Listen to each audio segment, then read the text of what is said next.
Vezax is a boss that is all about twisting the usual game mechanics. Thankfully he's still not a very complex normal mode fight. In spite of that, his strongest mechanic by far is the long walk of shame if wipes happen. Full mechanics rundown. Vezax is flat out immune to taunts.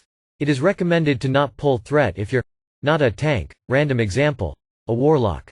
Vezax, once pulled, will disable all mana regeneration, that is MP5, spirit, from items, from your base character, from potions, from talents, e.g. HPals, illumination, from spells, e.g. divine plea, everything.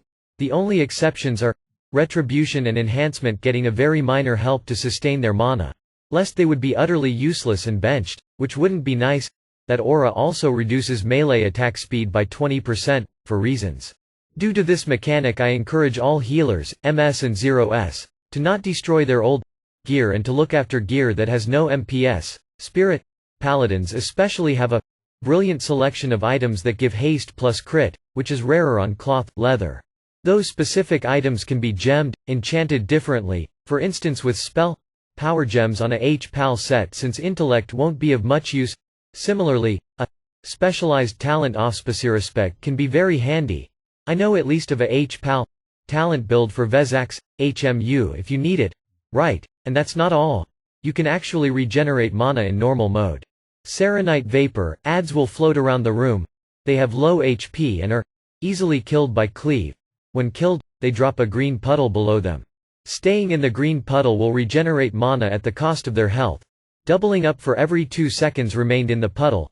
The first tick is 100 mana, at the cost of 200 health, the second 200 mana, 400 HP, then 400 mana, 800 HP, etc.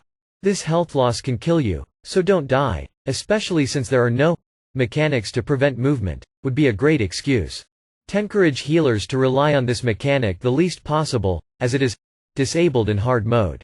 Right, and that's not all. He will regularly cast Shadow Crash at AR. Random player, preferring ranged. In this case it is vital to have enough ranged players.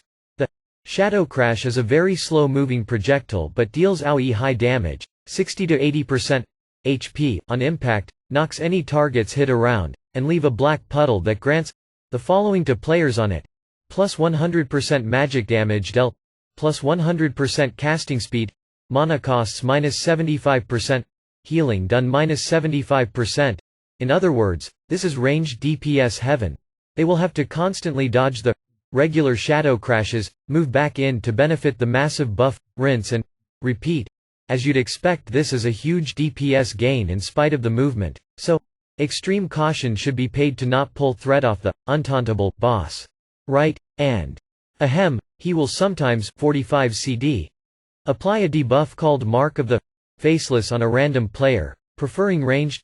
The debuff causes no harm to the player himself but will cause him to do high damage every second to nearby allies, approximately 15% max HP every 2 seconds. Every tick heals Vezax not for the same amount, but for 50k if he has a healing debuff, Mortal Strike, aimed shot, 100k if the debuff is missing. That's a lot, so not only does it delay the boss's death greatly, but can also kill the ranged players that just want to sit in their shadow crash puddle. The marked player should thus get away from the raid ASAP, using rocket boots, blink, warlock portal, or anything that helps get player himself won't require healing, so he can run out regardless of his current health. If he keeps dodging shadow crashes, he'll be safe. And to make sure melees aren't bored, he will very frequently, 8-10's cooldown, cast Searing Flames, which must be interrupted. If not, it deals huge, 50 to 70% fire damage to the whole raid and reduces their armor by 75%, certainly dooming the tank and causing a wipe. 2 melee DPS should focus to rotate kicks to handle this, as they won't be the primary DPS dealers in this fight. 1. Enhancement Shaman should be able to take all the kicks. And to make sure the tank doesn't fall asleep, he will buff himself every minute with Surge of Darkness for 10 seconds, doubling his melee damage but also slowing himself down by half. Even on hard mode this can be tanked through with cooldowns, but keep in mind a possible strat can involve kiting him during the surge and repositioning the raid further down the room. The downside of this strat is lower threat from the tank while he moves. Essentials. Tanks use cooldowns on Surge of Darkness and dish out as much threat as possible. Essentials. Healers. Practice saving your mana. Use green puddles to regen if needed. Keep everyone up. Discipline can stay in the black puddle as shields are not reduced by this aura. Learn to cancel your casts if the tank gets topped during your cast. Practice using externals on Surge, especially Hand of Sacrifice without dying. Essentials. DPS. Have a very clear threat meter. Seriously. Melee DPS must handle interrupts. Ranged DPS must do the least possible damage to the raid with Mark of the Faceless. Preferably 0, as there's a delay before the east tick. Getting hit by a shadow crash is a big mistake and won't be possible in hard mode.